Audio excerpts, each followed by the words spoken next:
کہا جاتا ہے کہ کچھ ایسے اعمال ہیں ان کو کرنے سے عبادت جو ہے وہ باطل ہو جاتی ہے، فاسد ہو جاتی ہے۔ روزے کے بارے میں بھی بعض چیزیں آتی ہیں، ایک بندہ عبادت کر رہا ہے اللہ تعالیٰ کی، کوئی غلطی اس سے ہو گئی ہے تو اس میں عبادت کو بالکل جس کو کہتے ہیں نل اینڈ وائٹ کر دینا، فاسد باطل کر دینا، اس کی کیا حقیقت ہے؟ دیکھیے بات یہ ہے کہ غلطی میں بہت فرق ہوتا ہے۔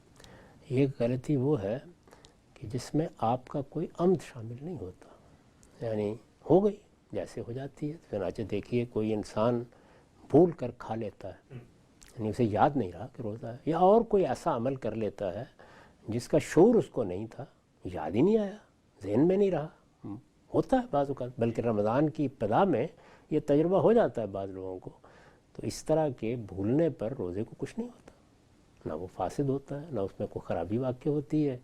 بس جس وقت آپ کو شعور ہو گیا آپ سمجھیے آپ روزے سے ہیں، بلکہ اس پر تو یہ فرمایا گیا ہے کہ اللہ نے تمہیں کھلا پلا دیا، تو اس لیے اس پر کوئی مواخذہ نہیں کیا گیا۔ لیکن جانتے بوجھتے اس شعور کے ساتھ کہ میں نے روزہ رکھا ہوا ہے، اگر انسان اس کو توڑ دیتا ہے یا اس کی روح کے خلاف کوئی بات کرتا ہے تو اس سے تو خرابی پیدا ہونی چاہیے، ورنہ عبادت کیا ہوئی؟ یہ تو ایسے ہی ہے کہ میں نماز پڑھنے کے لیے کھڑا ہوا تو بجائے اس کے کہ میں اللہ سے باتیں کروں میں نے غزل خوانی شروع کر دی، تو یہ تو کوئی بات نہ ہوئی نا۔ جانتے بوجھتے کوئی کام نہیں کرنا چاہیے۔ جانتے بوجھتے جب آپ کوئی کام کرتے ہیں تو وہ تو بعض اوقات اللہ کے حکم کی تحقیر ہو جاتی ہے، اس سے اجتناب کرنا چاہیے۔ غلطی ہو جائے گی تو وہ معاف کرنے والا ہے۔ ٹھیک، اچھا ہم سے بسا اوقات یہ بھی ہوتا ہے کہ ہمارا قصد ارادہ اختیار شامل نہیں ہوتا، لیکن ان چیزوں کے بارے میں بھی کہا جاتا ہے آپ کا روزہ اس سے باطل ہو گیا، فاسد۔ دو مثالیں لیتا ہوں، مثلا قے آ جائے کسی کو، اسی طریقے سے خون آپ کا نکل آئے تو کہتے ہیں جی اس سے بھی آپ کا روزہ فاسد باطل ہو جاتا ہے۔ نہیں، اس طرح کی بات بالکل بے بنیاد ہے، نہ خون کے نکلنے سے روزہ فاسد ہونے کی کوئی وجہ ہے، اس لیے کہ سبیلین سے تو ظاہر ہے کہ وہ سب چیزیں نکلتی ہیں جن کو اللہ نے نکلنے کے لیے راستہ دے رکھا ہوا ہے۔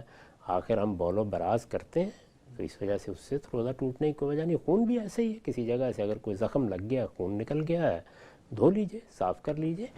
طاہر رہنا چاہیے، پاکیزہ رہنا چاہیے، یعنی ہمارے دین میں اسی لیے استنجا کو ایک سنت بنا دیا گیا ہے کہ ہمیں پاک صاف رکھنا ہے۔ لیکن یہ کہ خون نکلنے سے روزہ ٹوٹ جائے گا یا بول و براز سے روزہ ٹوٹ جائے گا، اس کا تو کوئی سوال نہیں ہے۔ یہ تو انسان کے ساتھ یہ ہو جاتی ہیں سب چیزیں۔